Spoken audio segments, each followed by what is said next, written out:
Hello, everyone. It's good to be here kicking off the Tech Talks for our cohort. The subject of my talk is a relatively new programming language called Elixir.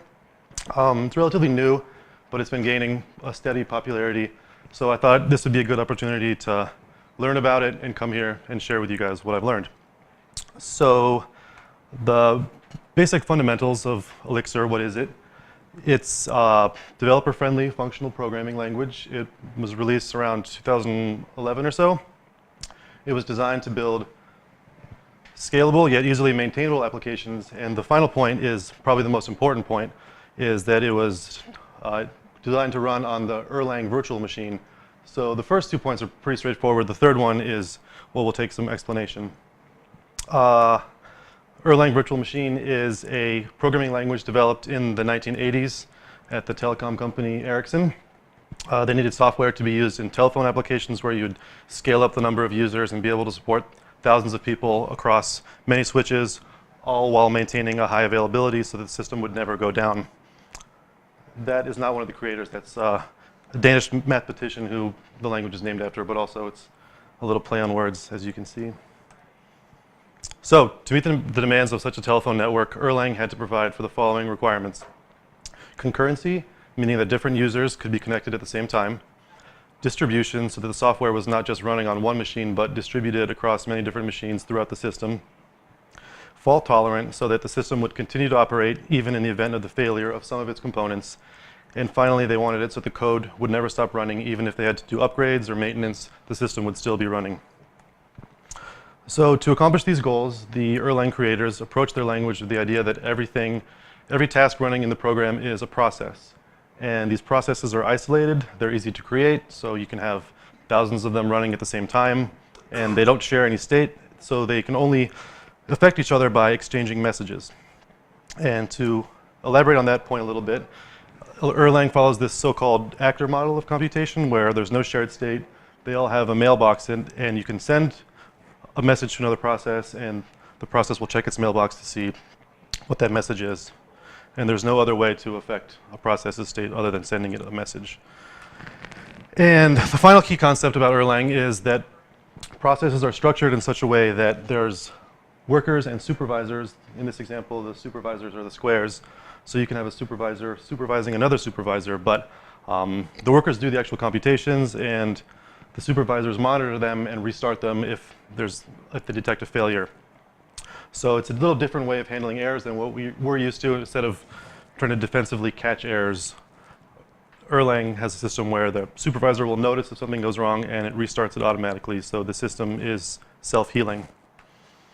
Okay, so by defining their language in terms of processes and structuring it in such a way that they monitor and restart on their own, they were able to build a system that satisfied those 4 categories. And Erlang went open source in around 1998, and since then there have been some pretty high-profile companies to achieve success using it. For example, WhatsApp is a very famous example of an app built with Erlang. Those are some figures from 2014.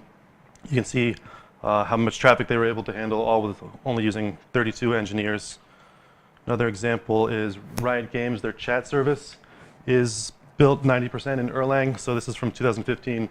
You can see that they only had a little over 5 minutes of downtime in the entire year. So these examples show how powerful Erlang is in building these large-scale, fast and stable systems, but where does Elixir fit into this picture? So this is Jose Valim. He was the creator of Elixir. He used to work for the Ruby on Rails team. And in developing this language, he wanted, first and foremost, to be able to harness the power of Erlang because it has 30 years of established technology, but he wanted a modern approach where you have good documentation, good tools, kind of helpful with developer productivity, so you could have easy syntax, helpful error messages, that kind of a thing. So we can start by looking at just some example code. These are some of the data types in Elixir. Most of these look pretty familiar. On line 3, atoms are constants where their name is their own value, so it's similar to symbols in some other languages. Tuples are similar to lists, but they're stored in memory, so there's quick access, and they're commonly used to return extra information from a function. So if you see in the bottom example, when you're trying to read a file, return a tuple, the first value being an atom saying whether or not it was successful, and the second value being whether either the contents or what the reason for failure was. Next up, so Elixir is functional programming language, so all data is immutable and there isn't actually any assignment of variables. Instead, the equal operator is just basically matching the two sides, kind of like a algebraic expression. And it's so if the match succeeds, it returns the value of the equation. So you can see how you basic examples there. More examples of pattern matching. This is how you would destructure a list. You have a head and a tail, and the head is always going to be the first element, and the tail would be the rest. And if you have a one-element list, the head would just be the first element, and the tail would be empty. Same idea of adding to a list. With pattern matching, you just take the first list and add one element in front. So this is an example of just a basic program. We define code into modules, which are basically just a group of functions. So this is an example of implementing the Fibonacci sequence using recursion, and you see there's no conditional statements or loops or anything like that. It's just pattern matching. So yeah, the functions are just called recursively until it reaches the base case and then returns.